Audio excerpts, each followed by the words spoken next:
Hello friends, कैसे हैं। फिर से हम हाजिर हैं करंट अफेयर के मैराथन सीरीज टॉप 100 क्वेश्चन जो पूरे एक वर्ष का है। 23 से 24 घंटे का most VVI current affair question होने जा रहा है। Most VVI current affair question होने जा रहा है। इससे पहले ही monthly and topic current affair आपके अपने एग्ज़ाम पॉइंट में अपलोड है, जाके उसे देखिए, रिवीजन कीजिए, निश्चित ही बेनिफिट होगी। तो चलेंगे बिना देर किए हुए क्वेश्चन पे। और अगर पहली बार वीडियो को देख रहे हैं तो सब्सक्राइब करके बेल आइकन को दबा दीजिए। लाइक शेयर करने में कोई जाता नहीं है, कर सकते हैं। चलिए क्वेश्चन पर चलते हैं सीधा। तो लेटेस्ट स्टार्ट्स हम लोग करते हैं स्टार्ट्स। देख सकते हैं पहला क्वेश्चन क्या है हमारा। पहला क्वेश्चन है सर, कौन से विधायी निकायों के हिस्से में महिलाओं के लिए 1/3 सीटें आरक्षित, जो आरक्षण विधेयक 2023 के अनुसार आरक्षित होगी है। कौन सी विधायी निकायों के हिस्से में महिलाओं के लिए 1/3 सीटें आरक्षण विधेयक 2023 के अनुसार आरक्षित होगी। तो ऑप्शंस आपके पास है लोकसभा और राज्यसभा, दूसरा है राज्यसभा और विधान परिषद में, लोकसभा और राज्य विधान परिषद, तीसरा है लोकसभा राज्यसभा राज्य विधान सभाएँ और परिषद, मतलब चारों में था। तो इसका आंसर हो जाएगा आपका सर ये 3 में, लोकसभा और राज्य विधानसभा। सिर्फ जो C option is the correct answer, इसका हो जाएगा C is the correct answer आपका। चलिए आगे चलते हैं। दूसरा नंबर क्वेश्चन कि नहीं बल्कि उसका ही एक्सप्लेनेशन है, उसको हम लोग देखेंगे। वो एक्सप्लेनेशन में क्या है, आरक्षण लोकसभा और राज्य विधानसभा और राष्ट्रीय राजधानी क्षेत्र दिल्ली की विधानसभाओं में महिलाओं के लिए 1/3 सीटें आरक्षित है, जिसमें अनुसूचित जाति SC और अनुसूचित जनजाति ST भी शामिल है। ठीक है, तो महिला आरक्षण जो विधेयक 2023 आया था, मालूम है 128वां संशोधन था 2023, और संविधान 106वां संशोधन अधिनियम 106वां और संशोधन 128वां है। अगले जनगणना और परिसीमन के बाद यह प्रभावी होगा। अवधि है 15 वर्षों तक लागू रहेगी, जिसे संसद द्वारा बढ़ाया जा सकता है। घुमाव में करेगा तो परिसीमन के बाद आरक्षित सीटें महिलाओं के लिए घूर्णन आधारित होगी, जैसा कि संसदीय कानून द्वारा निर्धारित किया गया। मतलब जो करेगा वोमेन्स रिजर्वेशंस बिल जो है 2023 याद रखिए 128वां संशोधन विधेयक था और 106वां संविधान संशोधन है। तो महिलाओं के सीट के लिए, वो भी लोकसभा और विधानसभाओं के लिए है। ठीक है, तो बस बहुत इंपॉर्टेंट हो जाता है, इसको ध्यान रखेंगे। ठीक है, वोमेन्स रिजर्वेशन बिल। आगे बात करें 2 नंबर क्वेश्चन है, 2018 में व्यक्तिगत डेटा संरक्षण, 2018 में व्यक्तिगत डेटा संरक्षण क्या लिखा है, PDP विधेयक के प्रारंभिक मसौदे का प्रस्ताव करने के लिए कौन सी समिति जिम्मेदार है। ठीक है, तो नरसिम्हन समिति है, BN श्री कृष्ण समिति है, कस्तूरी रंजन समिति है, या तपन रे समिति है। तो देखिए BN कृष्ण समिति हो जाएगा। ठीक है, BN कृष्ण समिति का संबंध हो जाएगा। ठीक है, तो 2 का 2। चलिए आगे चलते हैं। डिजिटल, उसका एक्सप्लेनेशन देख लीजिए। डिजिटल व्यक्तिगत डेटा संरक्षण अधिनियम 2023 के समय रेखा 2017 सुप्रीम कोर्ट के, तो देखिए ये दो जो डिजिटल व्यक्तिगत डेटा संरक्षण अधिनियम 2023 जो है उसकी बात हम कर रहे हैं। तो 2017 सुप्रीम कोर्ट के एस पुट्टास्वामी बनाम मामले में गोपनीयता के मौलिक अधिकार के रूप में मान्यता दी गई है। और न्यायमूर्ति श्री कृष्ण समिति के व्यक्तिगत डेटा संरक्षण PDP विधेयक का प्रारंभिक मसौदा प्रस्तावित है 2018 में, लेकिन 2019 की बात होगा तो PDP सरकार ने PDP विधेयक 2019 में संशोधन किया और इसे संसद की संयुक्त समिति JPC को भेजा। ठीक है, अब 2022 में उसी में क्या हुआ, सरकार ने संयुक्त समिति द्वारा किए गए व्यापक परिवर्तनों के कारण PDP विधेयक 2019 को वापस ले लिया।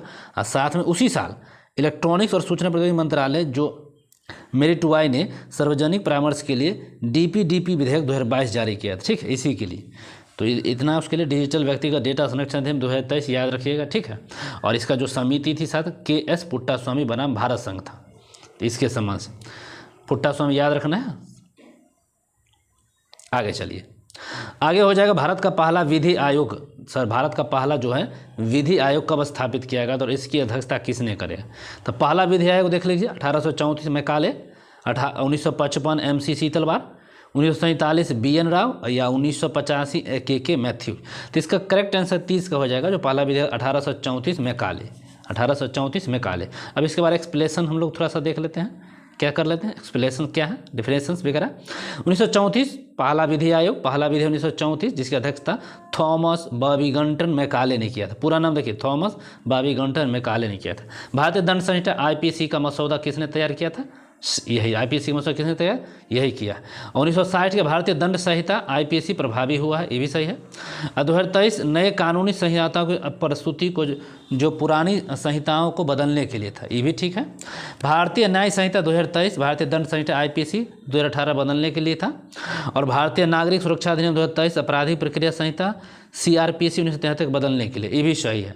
साथ में देखिए भारत साक्ष्य अधिनियम 2023 भारत साक्ष्य अधिनियम 2023 1972 के बदलने के लिए। तो देखिए 2023 की जो पुरानी संहिताओं को बदला गया है, 1960 में भारतीय आईपीसी आया था, उसमें 3 को 23 में बदला गया है। एक भारतीय न्याय संहिता 2023 जो 1960 के बदलने के लिए, और एक भारतीय नागरिक सुरक्षा संहिता 2023 ई 1973 था, उसको बदला है। और भारतीय साक्ष्य विधेयक 2023 यह 1972 का था। तो ये मुख्य रूप से है। चलिए 4 नंबर प्रश्न क्या है, बहुत इंपॉर्टेंट है। नीचे दी गई जानकारी में से कौन सी चुनाव आयोग के बारे में गलत है? तो देख सकते हैं आर्टिकल 343 कहता है कि चुनाव आयोग में ईसीई और राष्ट्रपति द्वारा निर्धारित संख्या में चुनाव आयुक्त ईसीएस होंगे, ठीक है, जो मतलब चुनाव आयुक्त होगा। देखिए 243 कहता है चुनाव आयोग में, ठीक है, ईसीई और राष्ट्रपति द्वारा निर्धारित संख्या में चुनाव आयुक्त होंगे। तो ठीक है, तो यही कह रहा है, यही क्या पूछा गया है, सॉरी गलत पूछा गया है। तो ये यही गलत है, बिल्कुल यह गलत है, ठीक है, यही आंसर हो जाएगा। लेकिन बाकी को देखना है हमें। तो देखिए ईसीई और ईसीएस का कार्यकाल 6 साल का होता है, ये सही। और 65 वर्ष, ये भी ठीक है, जो पहले हो, ठीक है। चीफ इलेक्शन कमीशन हुआ, तो ईसीई और ईसीएस पुनर्नियुक्त के लिए अयोग्य नहीं है, तो ये भी सही है। और ईसी और ईसीई के रूप में नियुक्त किया जाता है, वह दोनों रूप से कुल 6 वर्षों तक सेवा नहीं कर सकते हैं, तो ये भी सही है। पहला गलत था, ठीक है सर। अब इसके बारे में देखिए क्या होता है, हाँ पहले ही सही है।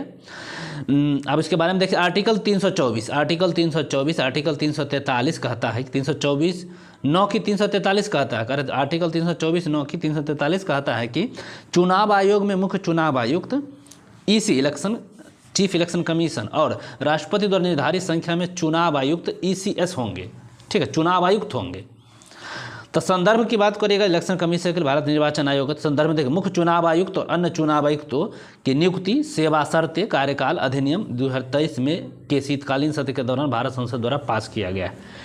तो बिल से संबंधित चिंता को देखिए, सुप्रीम कोर्ट के आदेश के खिलाफ प्रस्तावित विधेयक चयन प्रक्रिया से भारत के मुख्य न्यायाधीश को हटाने और अनुकरण बरनवाल बनाम भारत संघ मामले में सुप्रीम कोर्ट के निर्णय को दरकिनार करने की कोशिश करता है।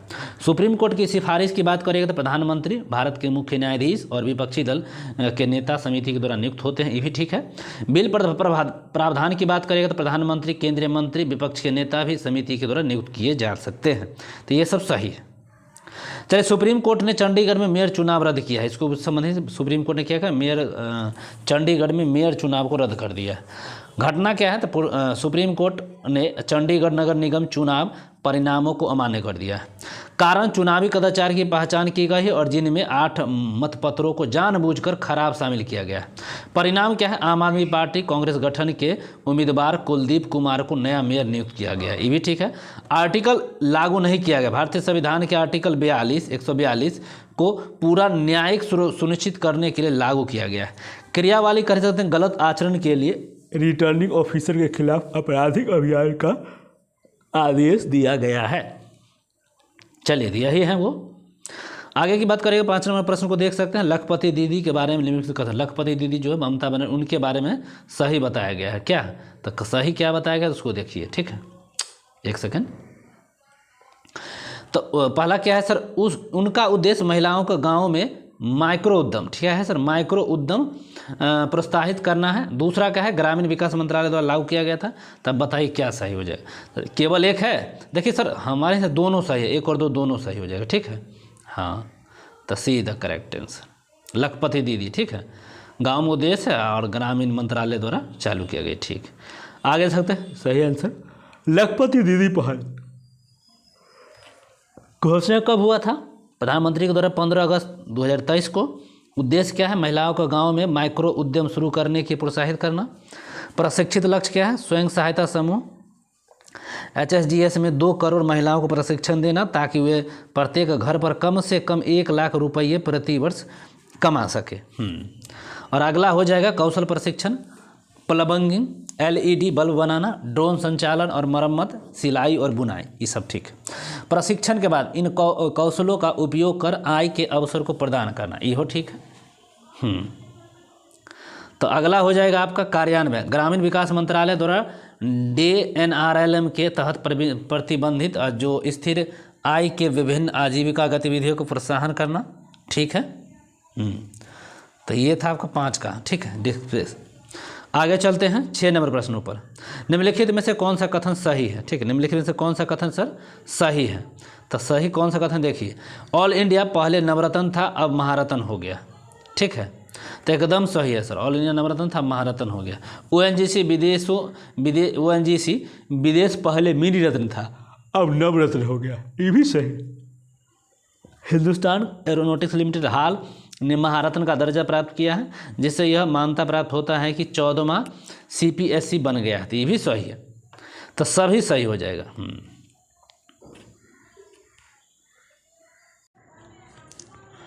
तो नवरत्न योजना यहाँ देख सकते हैं 1977 में CPSC के वैश्विक नेताओं के बनने की मदद के पेश की गई है। पूंजी व्यय, संयुक्त उपक्रम और मानव संसाधन प्रबंधन में शक्तियों की प्रदान की गई है। महारत्न का दर्जा बड़े नवरत्न कंपनी को मान्यता देती है, जिसमें भारतीय MNCNS बनने की क्षमता है। और महारत्न के मापदंड क्या है, नवरत्न होना चाहिए, स्टॉक मार्केट सूचीबद्ध होना चाहिए, भारतीय स्टॉक एक्सचेंज सूचीबद्ध और सेबी नियमों का वह पालन करता हो, ठीक है। देख सकते हैं 14 को जो है महारत्न। और वित्तीय प्रदर्शन उसका क्या होना चाहिए, तो वार्षिक औसत कारोबार है 25,000 करोड़ रुपये पिछले 3 वर्षों में, ठीक है। और औसत वार्षिक शुद्ध लाभ 5,000 करोड़ पिछले 3 वर्षों। वैश्विक उपस्थिति महत्वपूर्ण अंतर्राष्ट्रीय संचालन की बात हो जाता है। 7 नंबर प्रश्न क्या है, भारत के नियंत्रक महालेखा परीक्षक कैग के बारे में बताना है, ठीक है। कैग के बारे में बताइए, ठीक है, क्या सही है क्या गलत है। भारतीय संविधान के 148 कैग की नियुक्ति के प्रावधान है, तो ये भी सही है सर। तो गलत पूछा है, याद रखना है। और संजय मूर्ति वर्तमान कैग हैं, तो ये ठीक है। और कैग का कार्यकाल 5 वर्ष 65 वर्ष है, तो ठीक है। और जो भी पहले होती ये गलत हो जाएगा। और नरहरि राव स्वतंत्र भारत के पहले कैग थे, ये हो सही नहीं। 5 और 65 वर्ष की आयु है जो पहले हो, तो कैग का कार्यालय 5 या 65 वर्ष कार्यालय हो जो पहले होती है, जो भी पहले हो आयु तक होता है, जो भी पहले हो, तो यही गलत है। चलिए आगे चलते हैं। भारतीय संविधान के आर्टिकल 147 में कैग की नियुक्ति के लिए प्रावधान किया गया है। वर्तमान कैग भारत के वर्तमान कैग के संजय मूर्ति हैं। और कैग का कार्यालय 6 वर्ष या 65 वर्ष का होता आयु तक है। और कैग नरहरि और स्वतंत्र भारत के पहले कैग हैं, ठीक है, नरहरि राव। चलिए आगे 8 नंबर देखिए, काला बाजार के बारे में निम्नलिखित में से कौन सा कथन गलत है। काला बाजार, ठीक है। तो काला बाजार क्या होता है सर, यह विसरेलर लिस्मेनियासिस नाम से जाना जाता है। यह प्रोटोजोअन परजीवी रोग है। कालाजार आचार संक्रमित मादा फंडलाई के काटने में फैलता है, ठीक है। तो ये सब सही है सर। और कालाजार मुख्य रूप से जिगर, पलीह और अस्थिमज्जा में प्रभावित करता है, ये भी सही है। एंड कालाजार को एक व्यापक रूप से उपलब्ध टीके से रोका जा सकता है, ये गलत है। डी गलत हो जाएगा, ठीक है, रोका जा सकता है। भारत का काला आचार रिस्वेलस लिस्मेनियासिस को सार्वजनिक स्वास्थ्य के रूप में समाप्त करने का कारगर है, क्योंकि इससे 2 लगातार वर्षों तक 10,000 लोगों में से कम मामले बनाए गए रखे गए और विश्व स्वास्थ्य संगठन द्वारा यह प्रमाण के लिए आवश्यक शर्त है। चलिए कालाजार। 9 नंबर दे सकते हैं आप, कुलशेखरापट्टिनम स्पेस पोर्ट के बारे में इनमें से कौन सा कथन गलत है, ठीक है। तो यह स्पेस पोर्ट तमिलनाडु राज्य में स्थित है, ठीक। यह स्पेस पोर्ट भारतीय अंतरिक्ष अनुसंधान संगठन इसरो का प्रोजेक्ट, ये ठीक है। एक स्पेस पोर्ट विशेष के रूप में उपग्रह सैन्य के लिए डिजाइन किया गया है, तो ये भी सही, हाँ यही गलत हो जाएगा, सही नहीं। और कुलशेखरापट्टिनम एक्सपोस पार्ट पर भारत की उपग्रह लॉन्च क्षमता बढ़ाना, तो ये सब काम था। आगे चलिए। तो कुलशेखरापट्टिनम स्पेस पोर्ट, ठीक, स्थान तूतीकोरिन जिला तमिलनाडु। छोटे उपग्रह लॉन्च वाहनों SSLVS लॉन्च करना। लाभ क्या है, भूमध्य रेखा के करीब होने के कारण ईंधन की बचत होती है। और रॉकेट सीधे दक्षिण की दिशा में जा सकते हैं, जिससे श्रीलंकाई वायु क्षेत्र से बचा जा सके। इसरो के पॉपुलेशन रिसर्च कॉम्प्लेक्स के बारे में होने की जानकारी मिलेगी। चलिए आगे, वैकोम सत्याग्रह के बारे में बताना है, वैकोम, ठीक है। वैकोम सत्याग्रह 30 मार्च 1924 से लेकर 23 नवंबर 1925 तक हुआ है। ठीक है। इस आंदोलन का मुख्य उद्देश्य दलित वर्गों को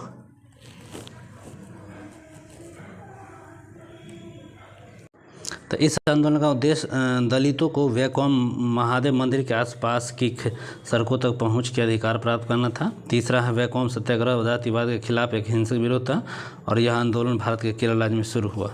तो यह वैकोम आंदोलन जो जातिवाद के खिलाफ शुरू हुआ था। हाँ, सीधे करेक्ट। चलिए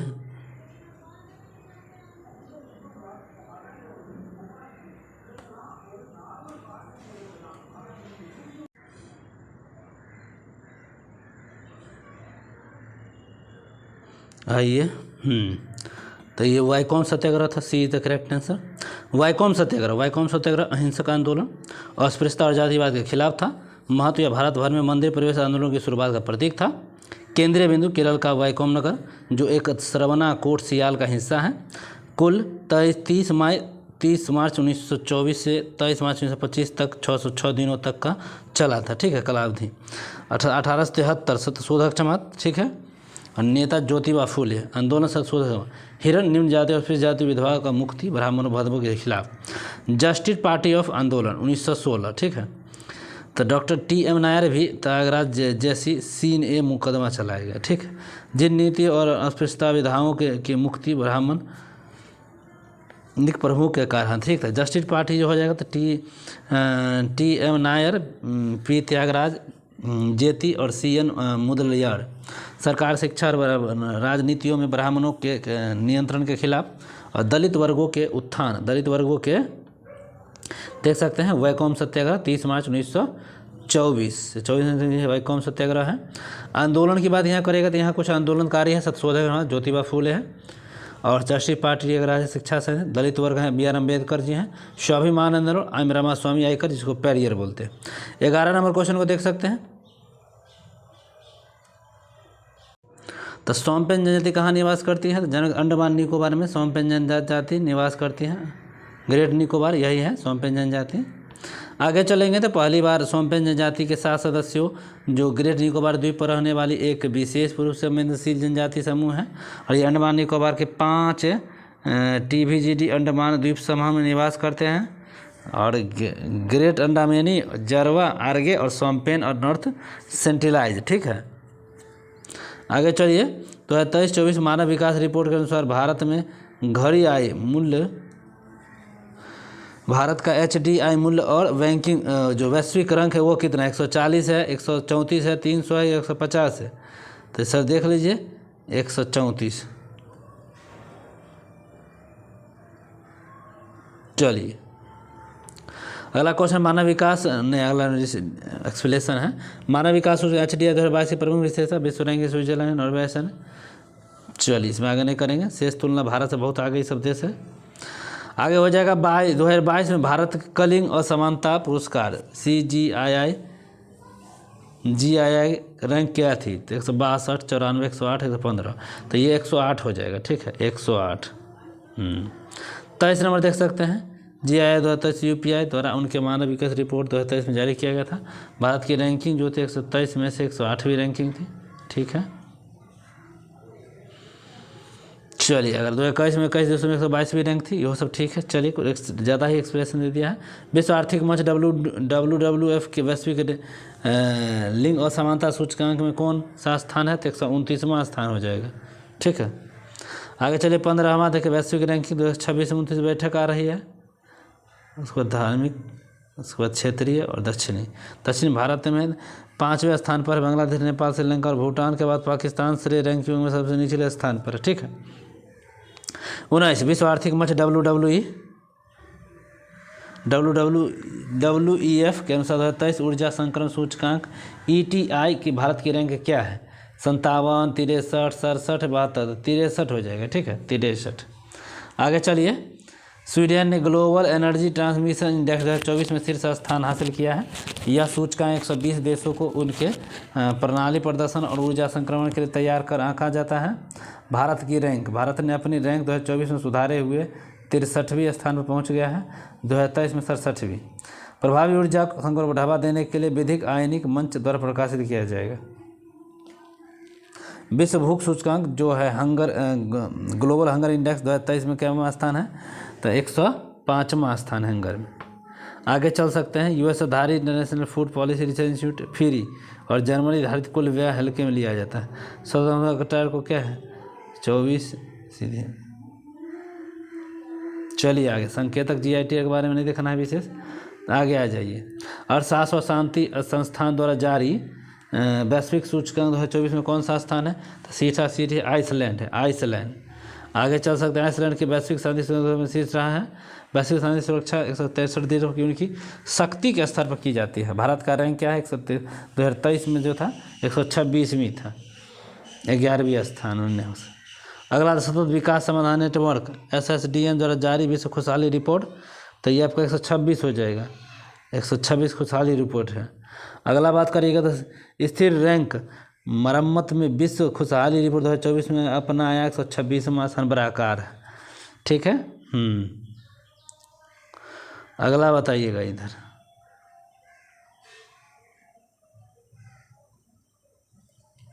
तो नीति आयोग ठीक है, इंडेक्स वगैरह का है, तो ये केरल और उत्तराखंड का हो जाएगा। आगे चलिए। केरल राज्य ज्वालामुखी ने संयुक्त रूप से HDHD इंडेक्स 2023 में शीर्ष स्थान प्राप्त किया। भारत का समग्र स्कोर 2023 में 66 से बढ़कर 2023 में हो गया है। और सबसे खराब राज्य में बिहार, जो इंडेक्स को सबसे खराब प्रदर्शन किया है। पहला अंतर्राष्ट्रीय सोलर महोत्सव, ठीक है, सोलर महोत्सव कहाँ हुआ है, तो नई दिल्ली भारत, ठीक है, सोलर महोत्सव। अगला चलिए, सोलर महोत्सव 5 से 26 सितंबर, ठीक, भारतीय राष्ट्रीय सौर उत्सव, ठीक है, सोलर मिशन इसी को बोलते हैं। महाराष्ट्र का पहला गैर गांव मंचियावाड़ी सतारा गांव जो है आवंधित। चलिए आगे क्या है,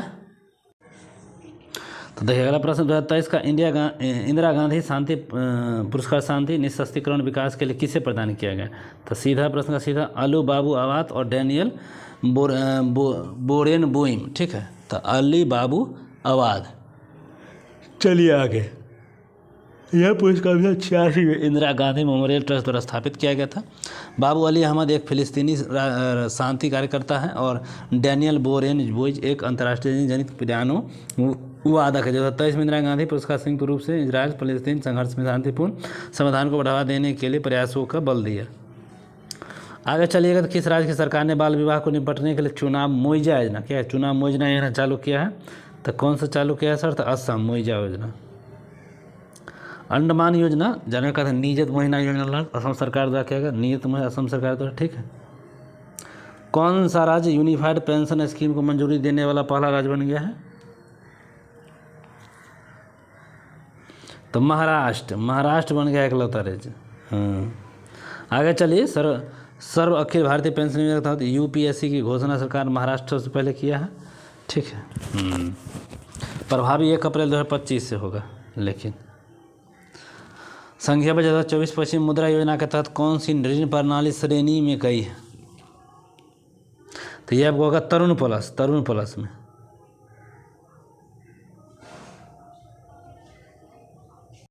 तो चलिए यही सब श्रेणी था, 50,000 से लेकर फिर 5 लाख 10 लाख तक। अगला प्रश्न है, मैट्रिक पिस्टल महिला 10 मीटर इवेंट में भानु भाकर ने पहले 2024 ओलंपिक में कौन सा पदक जीता है सर, तो यही कांस्य पदक जीता है, कांस्य पदक।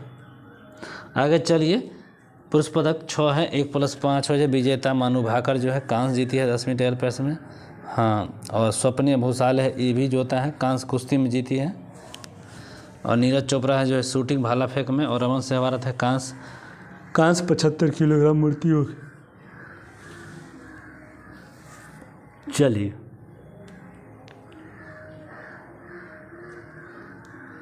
आंध्र प्रदेश सरकार द्वारा शुरू की गई दीपम 2.0 योजना का मुख्य उद्देश्य क्या है, दीपम 2.0 योजना, ठीक है।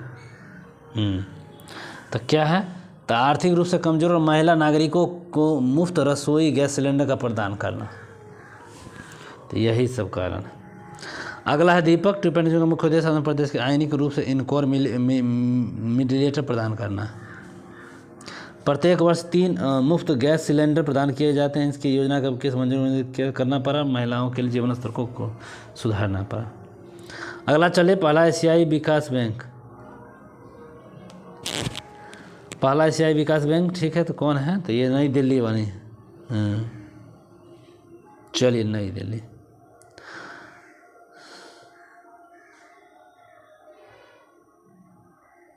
हाँ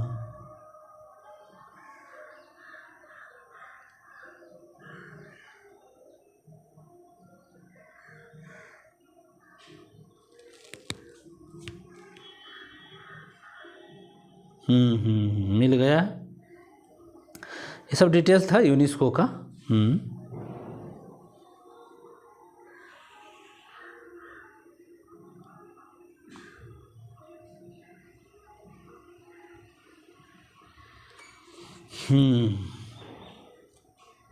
भारत का पहला एनालॉग अंतरिक्ष मिशन कहाँ लॉन्च हुआ, यहाँ पे थे हम लोग। तो ये आपका हुआ लेह लद्दाख में। कहाँ था? लेह लद्दाख में हुआ। आगे देख सकते हैं, भारत में चंद्रयान 3 लैंडर की सतह पर लैंड करने के बाद राष्ट्रीय अंतरिक्ष दिवस कब मनाते हैं? तो सीधी बात है, अगस्त को मनाते हैं, 23 अगस्त को मनाते हैं। ठीक है। अगला देख सकते हैं, यानी Chandrayaan 3 soft landing, Chandrayaan 3 soft landing Vikram lander 23 सितंबर तक चंद्रमा के चंद्रमा ध्रुव पर ऐतिहासिक soft landing. Shiv Shakti point जानकर जहाँ पर लैंड हुआ था नाम दिया है। तिरंगा पॉइंट जहाँ पर क्रैश हुआ है। अंतरिक्ष राष्ट्रीय दिवस चंद्रयान 3 लैंडिंग 23 अगस्त को। ठीक है। निम्नलिखित से कौन सा कथन है जो 19वें एशियाई खेलों के बारे में है? ठीक है। तो सीधा 19वें एशियाई खेल 2020 झीझांग में हुआ था, यही टॉप थी।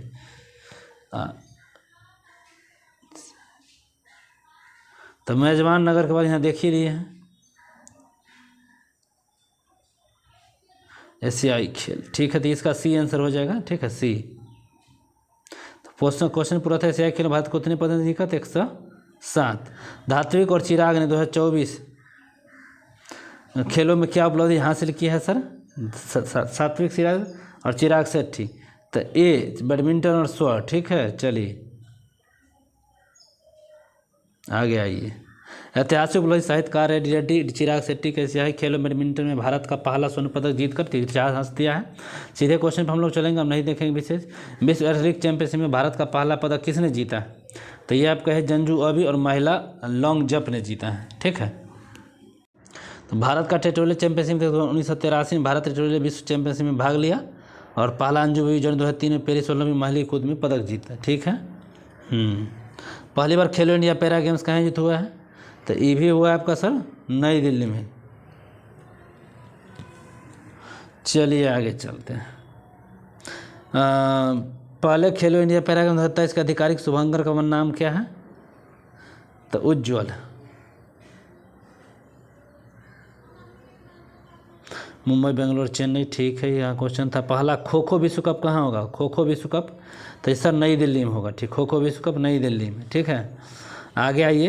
37वें राष्ट्रीय खेलों का सफल आयोजन कहाँ हुआ है? तो गोवा में। ठीक है। शीर्ष प्रदर्शनकर्ता महाराष्ट्र तक पदक ऊपर आ रहा है, इसके बाद सर्विस और राजस्थान का नंबर है। आगे चलिए। भारत के राष्ट्रीय खेल जानवे करते हैं, हॉकी है। राष्ट्रीय खेलों की अवधि जो है नियम तहत ओलंपिक संघ के सत्र कर होता है। 27 में सर दोराबजी टाटा को संस्थापक के रूप में जाना गया है। ठीक, सही। 39 2023 में 18वां G20 शिखर सम्मेलन कहाँ हुआ है? तो नई दिल्ली में हुआ है। ठीक है, नई दिल्ली। G20 शिखर सम्मेलन। ठीक है, 9 से 10 नई दिल्ली G20 शिखर सम्मेलन। ठीक है। आगे तो क्या भारत में आयोजित पहला G20 शिखर सम्मेलन था? दुनिया का सबसे ऊंचा जलप्रपात प्रतिमा कहाँ से स्थापित की गई है? ऊंचा जलप्रपात भारत की G20 अध्यक्षता संबंधित। ठीक है। महाऋषि की पहल क्या है?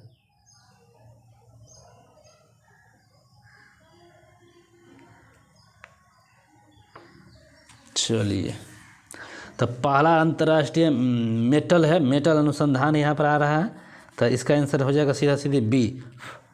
चलिए,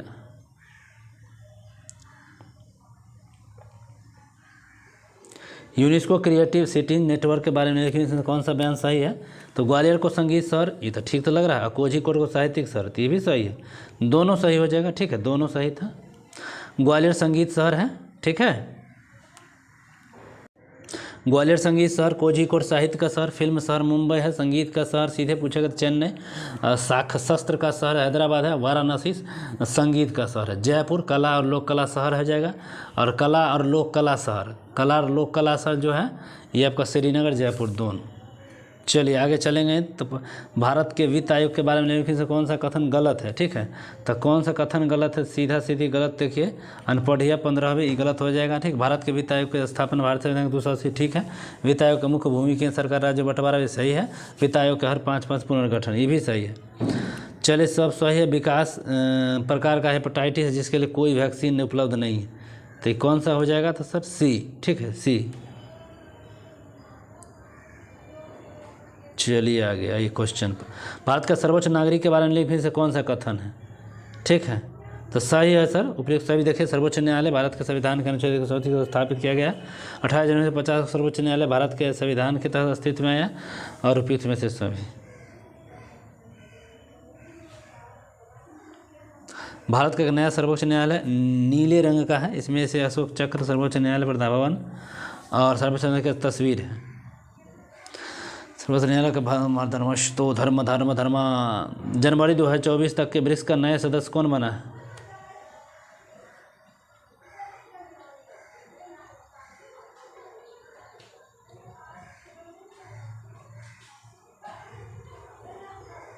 जनवरी 2024 ब्रिक्स का नया सदस्य कौन सा हो जाएगा,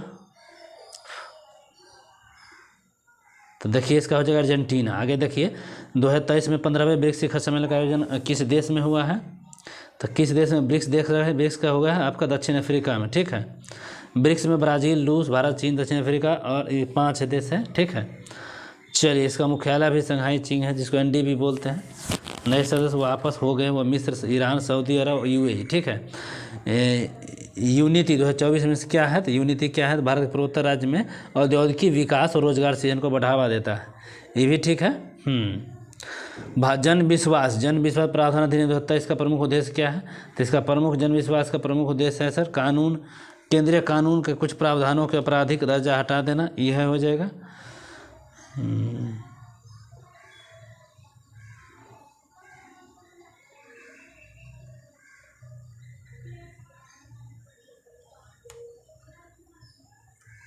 तो यहाँ देख सकते हैं भारत का पहला परमाणु शिखर सम्मेलन 2024 का आयोजित हुआ, तो देख सकते हैं ब्रुसेल्स में।